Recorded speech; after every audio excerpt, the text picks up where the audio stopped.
Okay, my guest, they have grown and collaborated with many other artists, with like John Lennon, Sting, Elton John, Whitney Houston, and they tour with Andy Gibb in his Dance on Shadow Dancing tour, and they collaborate with Art Garfunkel in his 1979 album Fate for Breakfast, mainly providing the background vocals because they are great doing that.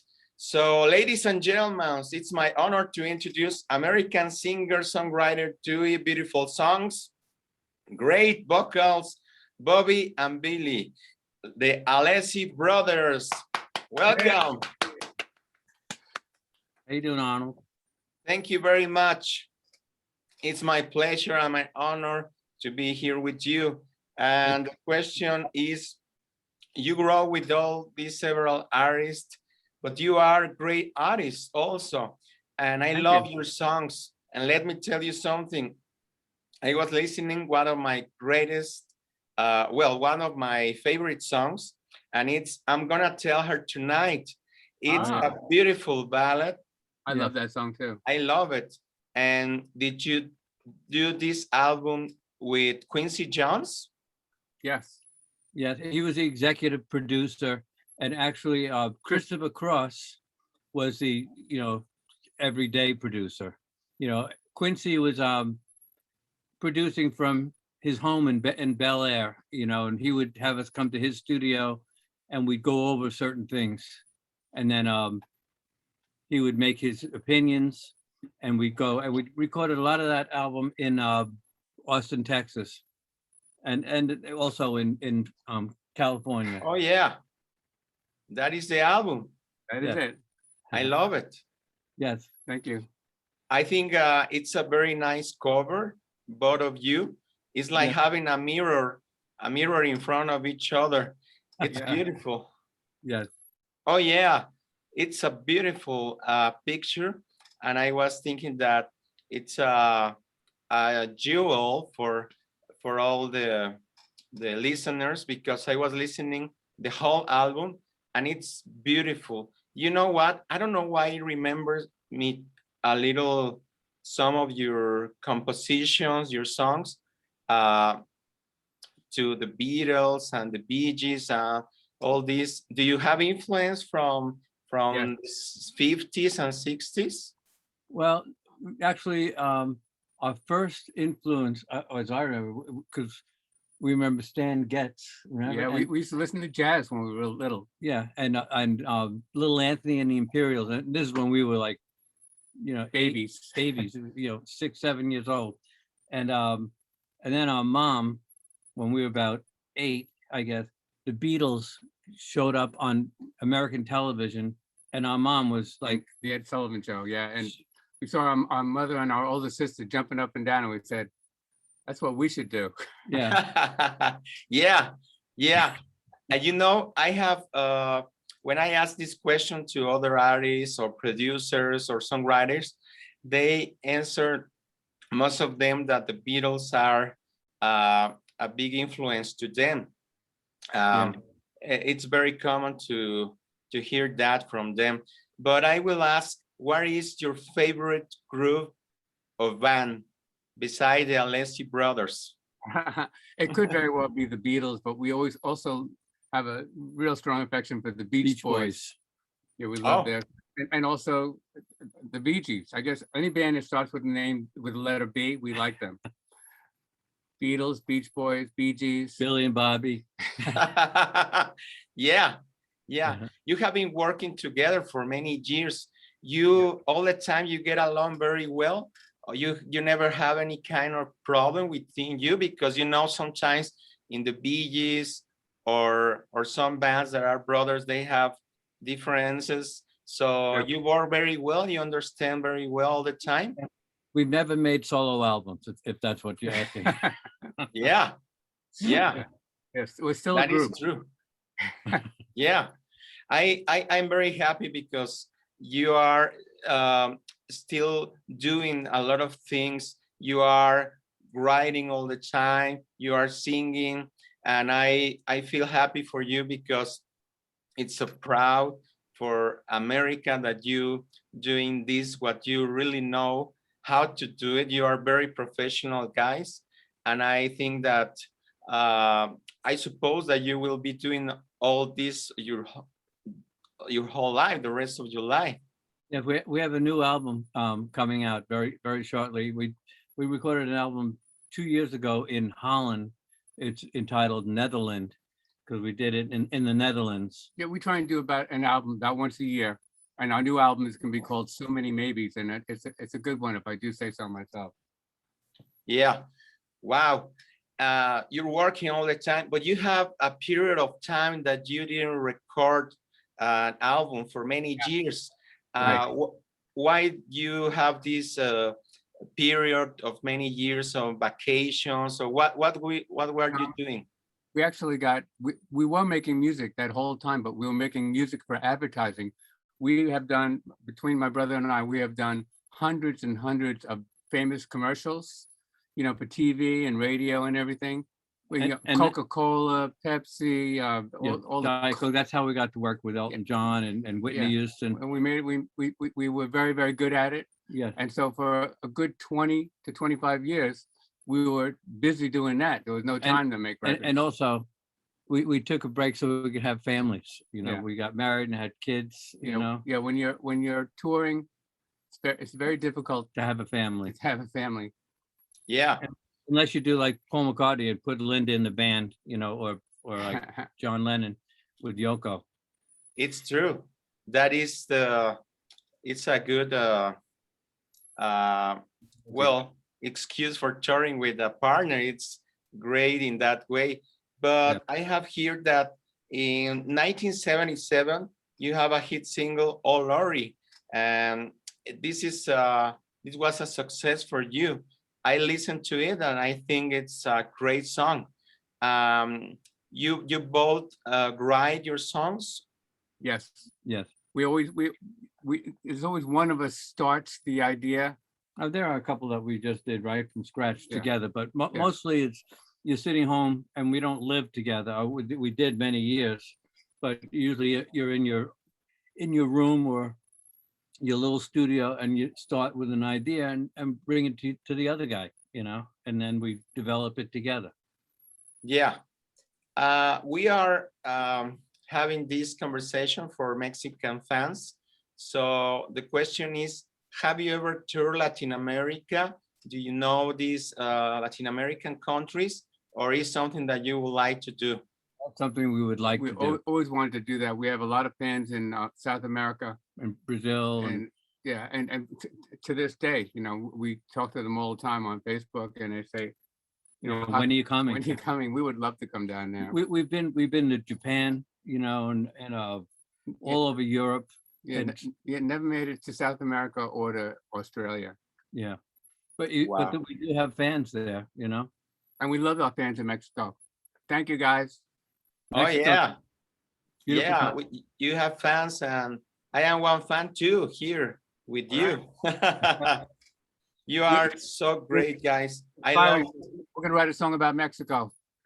Oh, you should write one song for Mexico, and it Yeah. should be titled Mexico or I love Mexico or something like that.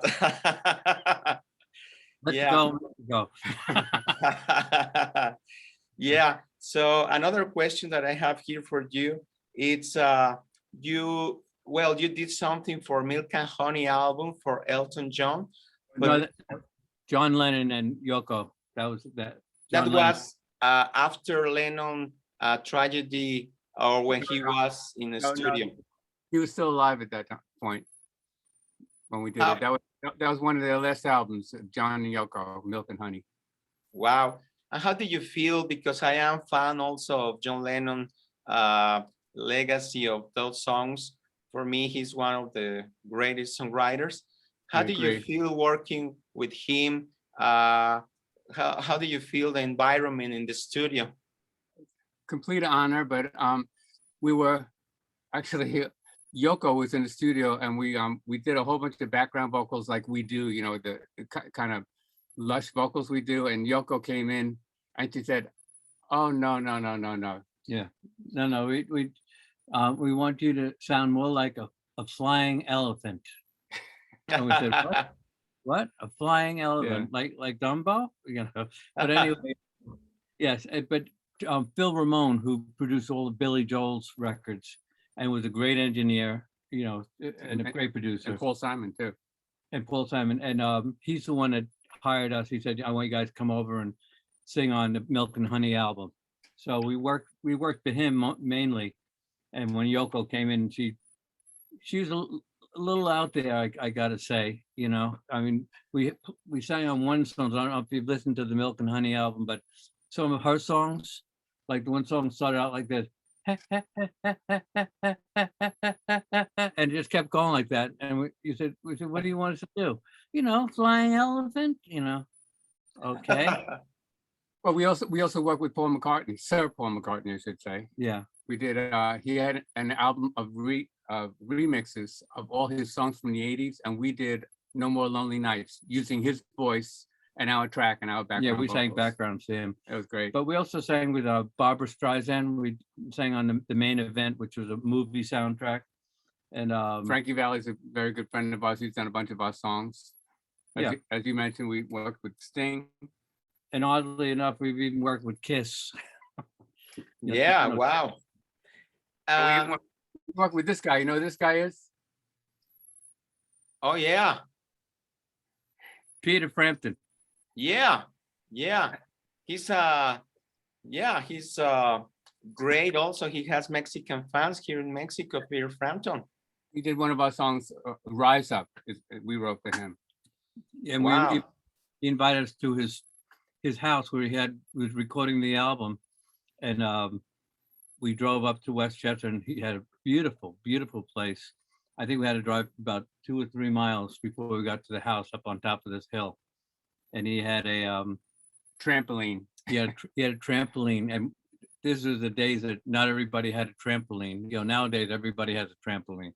But we asked him if we can go jump on his trampoline while they were getting ready for us. You know, and he said, "Yeah, go ahead, guys." He was a sweetheart. He still is. There is another interesting question for me that I was wondering if you prefer the oldies music, this tradition, all this pop music, ballads, or do you like the new music styles that are singing these new bands, these new artists? Because you know there are so many new artists. Do you have a favorite, or you are the ones that say, "Oh no, I don't like this new kind of music"? No, I love Ed Sheeran. Ed Sheeran, I think, is great. I think we like the more melodic artists, you know, rap, you know, which I can appreciate a lot of the rap stuff. I more get the feeling from music that has. But for a while, when rap first came out, to me it was angry. They were jumping around the stage yelling at us, and I'm like, why do I feel like he's saying, "Kill that mother"? Like, why are they so angry? Why are they so angry? Yeah. But now it's gotten more toward love songs, which is nice. Yeah, refreshing. Yeah. Another question is there something that you will have liked to do that you haven't done yet? Yeah, go to Mexico. Oh yeah. we have in Mexico. We used to live in Marina del Rey, and we used to drive down to Tijuana all the time. It was fun. Yeah. But we would like to really see Mexico. You know what? I love my country, but the things that I don't like is that there is a famous, you know, this there are some crimes, there are some this kind of stuff. Bad politics, you know. I think there are, you know, the narcos and all this stuff that is bad media, how do you say in English, publicity. There are beautiful things in Mexico, beautiful traditions, beautiful people, but I suppose that international news are on the media, narcos and all this. That is not just Mexico. Mexico, it's other good things too. we realize that, and the same thing with the United States. for some reason, they're shooting each other all the time now. We got more shootings than ever. And, you know, there's a lot of beautiful people in the United States, but there's that one element, they're like gangs, and they're killing each other. Like even New York, and we mainly grew up in New York. We lived in LA, but in New York, and we spoke to some fans in Europe, you know, and they said, we don't know, we hear New York is so dangerous that we would rather be in Beirut than go to New York, you know, because they're afraid. But there are a lot of nice people in New York, and a lot of wonderful studios and producers and artists. So, you know, like you said, you get a bad rap. Yeah, I would like to go to New York. I never been there, but sometimes the news are talking about this, and sometimes made me feel afraid of going. Yeah. But if we feel self-confident, if we change our mind, we can have very good moments in different parts of the world, having no fear. Is there something that you fear in your life, you have afraid of, because you live in New York, no? Yeah, we're afraid of COVID. Oh, yeah. It's how's the situation down in Mexico? Is it under control? Excuse me? How is the COVID situation where you are? Is it? Oh, it's getting going back to the normal. You know, it was really bad, and it was, oh yeah, using mask all the time, but thank God it's getting back to normal now. Good. Sometimes I do music events at the theater, and now it's like 40 or 50%.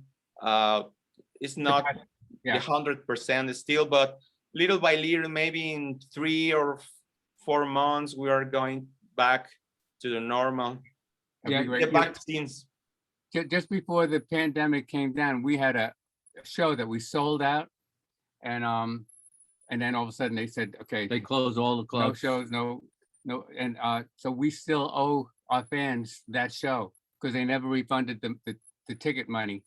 Yeah, and the Google Dolls are playing on June 30th, first concert in Madison Square Garden, which is a big arena here. That's big, and that they haven't had a show there in a year and a half.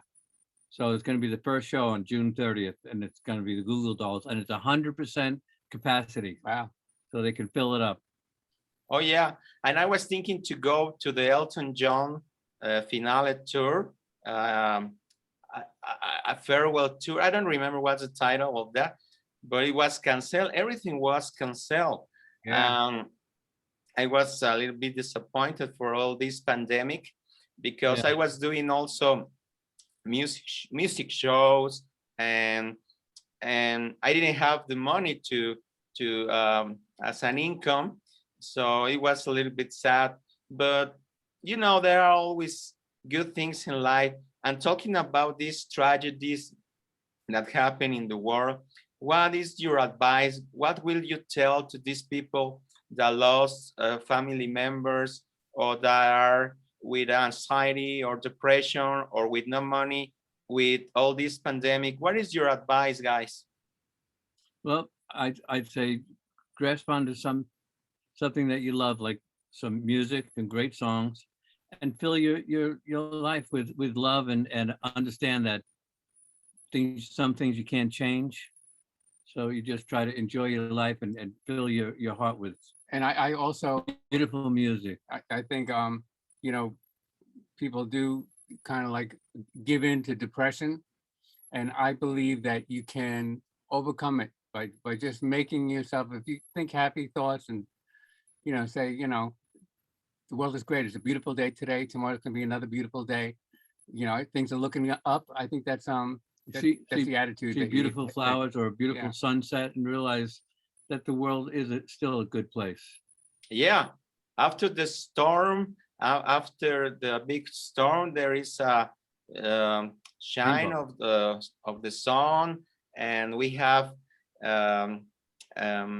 peace after all that noise of the storm. Um, I don't know exactly how to express very well in English, but it's something that I like to say sometimes. You know, after a big storm, there is always a sunlight. Yes. And in Hawaii, they say there can be no rainbows without rain. Oh yeah, yeah, yeah. It's beautiful that. I love it. I will say it after this all the time. So I'm talking about happiness. Do you consider yourself happy? And what is happiness for you, and how we can achieve it? Well, for us, it's writing a song that we have to like it first, and have people appreciate music, and hearing from people like you that, Thank you. appreciate, like you said, I'm going to tell her tonight, which is, one of our songs, and heartfelt. So when you have somebody say something like you said, that's joy for us. But also, I believe, surround yourself by good friends and good food and family. Family is very important. Yeah. Oh yeah. And I think also self-confidence, to love yourself, is Yes. very important. And in this in nowadays, do you have new ideas for working in music, doing more concerts, more Yes. gigs, more albums all the time? You never want to retire? No, No. no. As long as we can get away with it, we're going to keep doing it. Yeah. And we love our fans, and it's so great to go out there and see people. I mean, it really means a lot to us to think about the fact that we can write a song, and it, somebody somewhere around the world, they listened to that song when they fell in love with their girlfriend, and then they got married and it became their favorite song. So to be a part of somebody's life that you never met is so special. Yeah. Yeah. Nothing. And the good thing I can see in you guys, you have a light shining on you. You project energy. You're still young, and I love you because you look great. You look in good shape.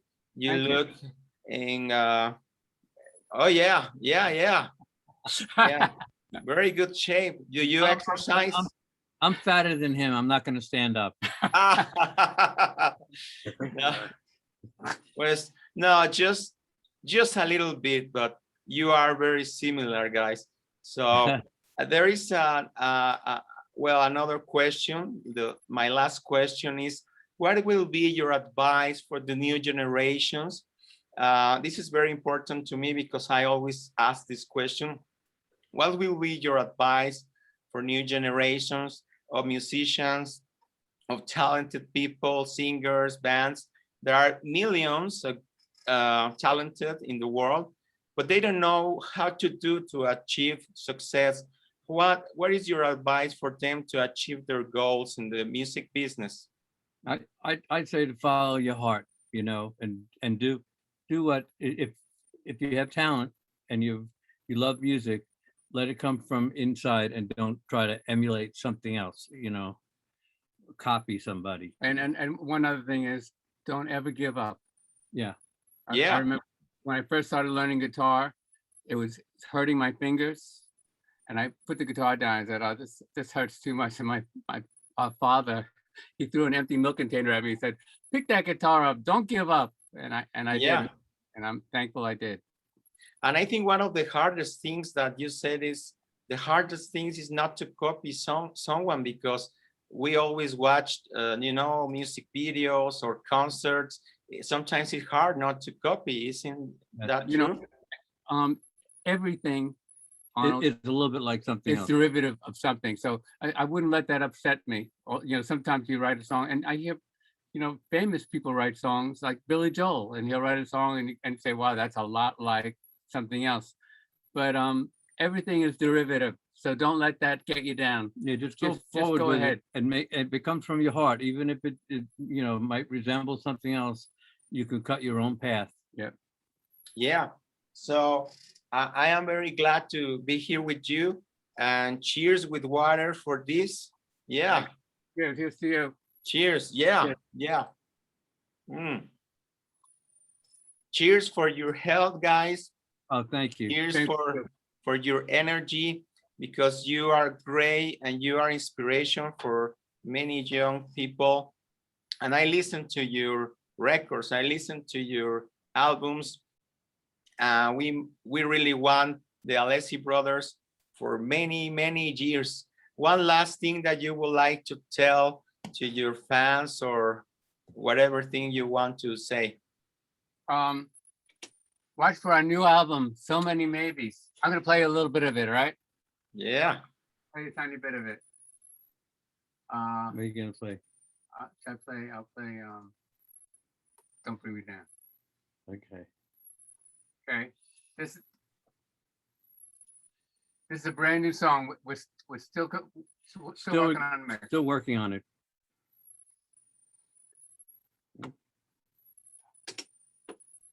Volume. Don't bring me down. Don't bring me down.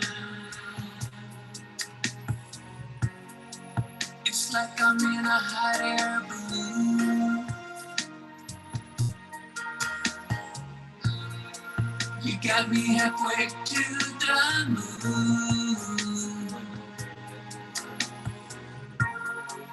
Your eyes are making my body rise.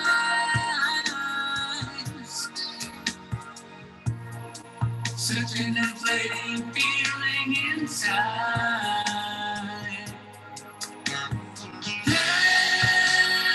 Love with this life forever. Coming back down never. Putting the clouds with you. But if it's not gonna last, then I'm coming down fast.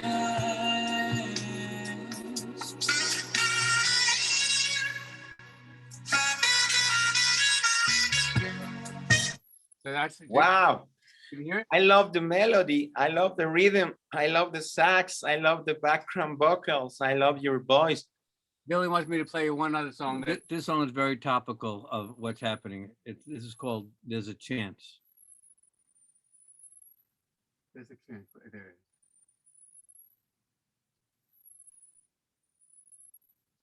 is. It's about the pandemic coming to an end. That it? You don't have it? Wait a minute. Talk amongst yourselves. Okay. No, I got my piano back. I can just play it. Yeah, I got it right here. Okay. So, yeah. Where's the desert? How come it's not on the T? Okay. I should have had the piano set up. I could just play it. Yeah.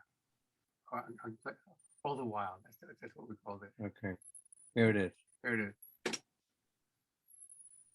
There's a chance we're rising from the fall.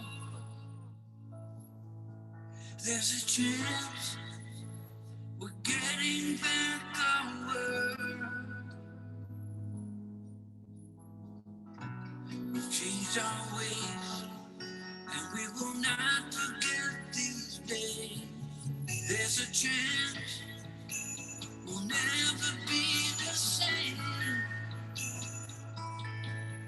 And a chance that freedom has a brand new name.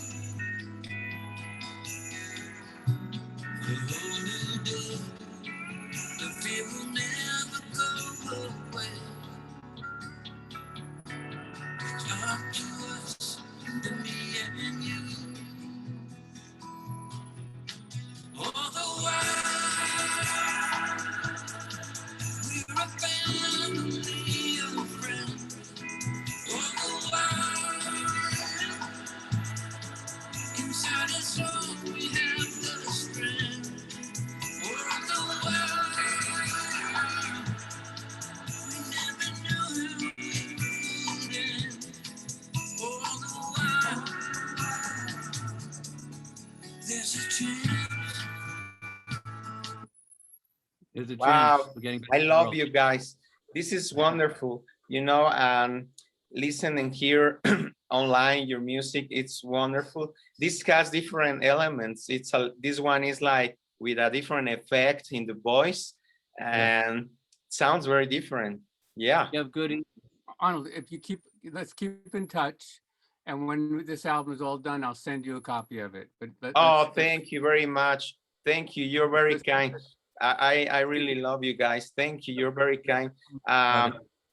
And if you like, maybe we can have another interview in 2 or 3 months, if you like. So it's a pleasure, guys. Believe me, an honor and a pleasure to talk here with you. You are very kind. You're very humble. I don't think you have that big ego of other stars. You look very passionate for your music. So I really hope you come to Mexico and soon. If it's not this year, next year, I will take you for a tour to Mexico City. Great. And to eat some Mexican food like tacos, burritos. Yeah. Yeah. A lot of very, very delicious food. Is one of my favorite food, Mexican food. Yeah. Let's Keep in touch. Keep in touch. Yeah, for sure, guys. Yeah, for sure. And I have a friend that is very good singer. I would like her to sing one of your songs, and maybe that will be a surprise for you, and I will send it the video. Yeah. Good. All right. Thank you very much, guys, and hello to America, hello to Mexico, and I love you guys in name of Mexico and Latin America. Stay Thank safe. you. See you soon. Bye-bye. Bye-bye. Bye-bye.